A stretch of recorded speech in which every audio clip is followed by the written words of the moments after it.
Making your bed. Making your bed sounds pointless. You're just going to mess it up again in 16 hours. But here's what's actually happening. It's a psychological win first thing in the morning.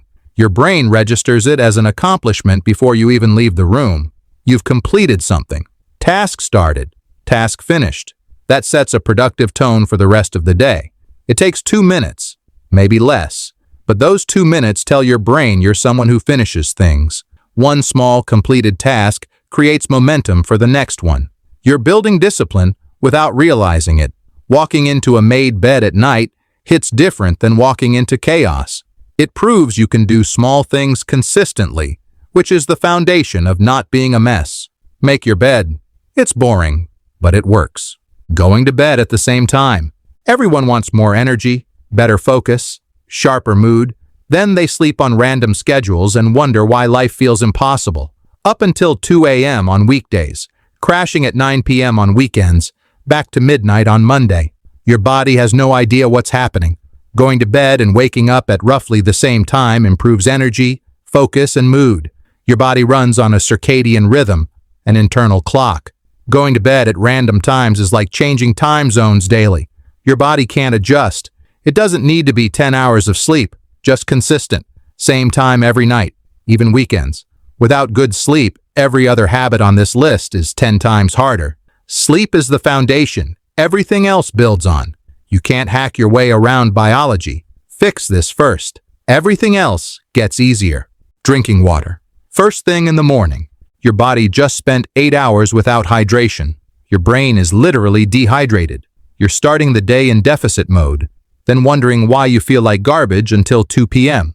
Drinking water the moment you wake up rehydrates your brain and body instantly. Not coffee, not scrolling.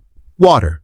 Your body is 60% water, not 60% iced latte. When you're dehydrated, you get brain fog, fake hunger, headaches, zero energy.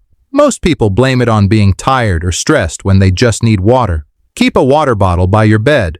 Drink it before anything else. The moment you actually hydrate first thing in the morning, you'll notice clearer thinking, sharper focus, better energy. It's just water. Not sexy, not a hack. But your brain and kidneys need it. So drink up. Walking after meals. Most people eat a big meal and immediately collapse like they've been drugged. Food coma, leave me alone. Meanwhile, their metabolism shuts down and their blood sugar spikes. Then they crash hard and feel useless for 3 hours. Walking after meals stabilizes blood sugar, improves digestion, and prevents that crash. Just 10 minutes. Around the block. Nothing intense. Your body was designed to move, not sit still digesting like a python. Science backs this up. A short walk after eating keeps your energy stable instead of sending you into a coma. You don't need to run or work out. Just move.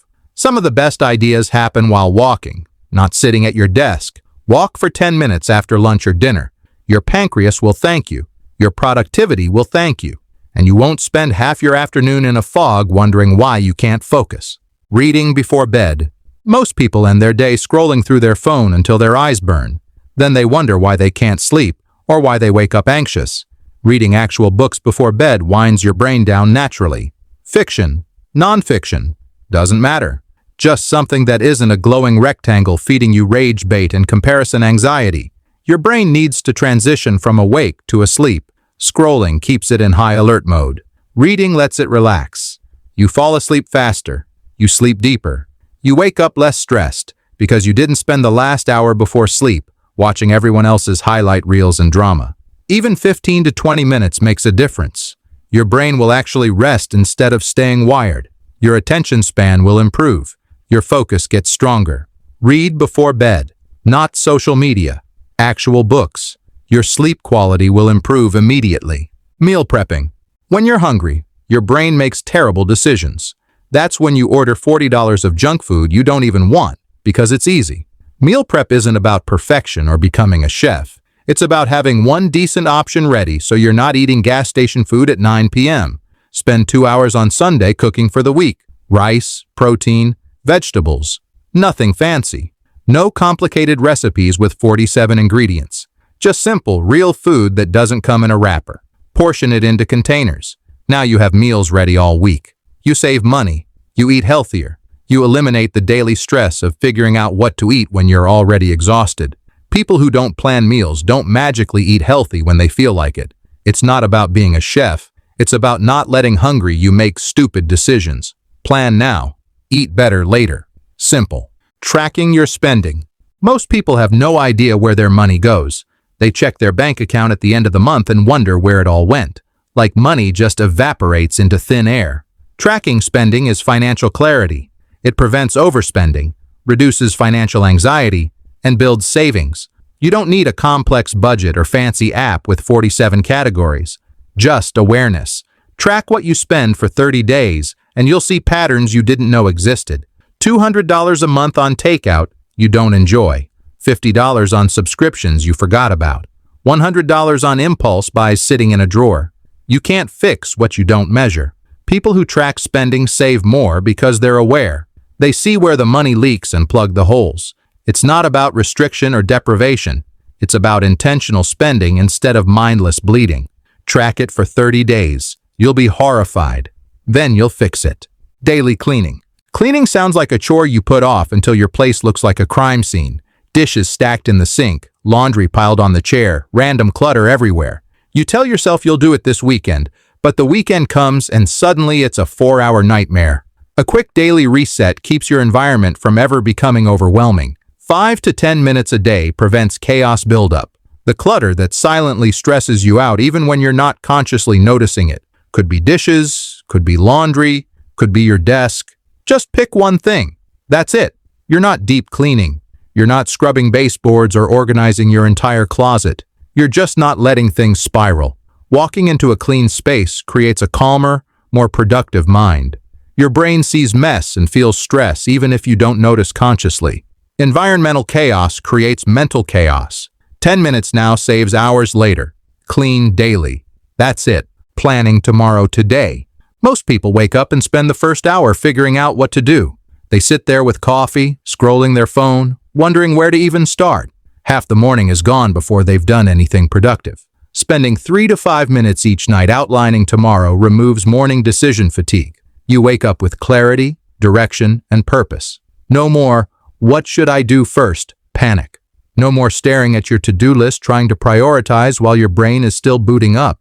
It creates a consistent flow of productivity without stress. Write down your top 3 priorities. Schedule blocks of time. Map out the day before it starts.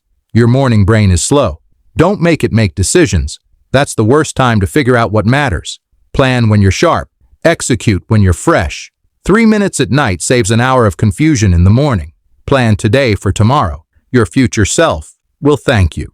Journaling daily. Journaling sounds like something teenagers do with sparkly diaries, but it's actually just a daily check-in with yourself. And most people never do it. Writing down your thoughts, feelings, and wins clarifies goals and reduces stress. It prevents mental clutter and builds emotional resilience. Your brain loops the same worries, the same doubts, the same garbage on repeat. Journaling breaks the loop, gets it outside your head so it stops haunting you. Even 5 minutes of reflection can transform your mindset over time. It doesn't need to be poetic or Instagram-worthy. Just honest. What went well today? What didn't? What am I learning? That's it. 3 questions, 5 minutes, and suddenly you're processing emotions instead of bottling them up until you explode. You start seeing patterns, triggers, growth you didn't notice before. You're not keeping a diary. You're debugging your brain. Just like anything else, if you don't check for errors regularly, things crash. Journal for 5 minutes. Process your emotions instead of bottling them up. You'll see patterns and growth you didn't notice before.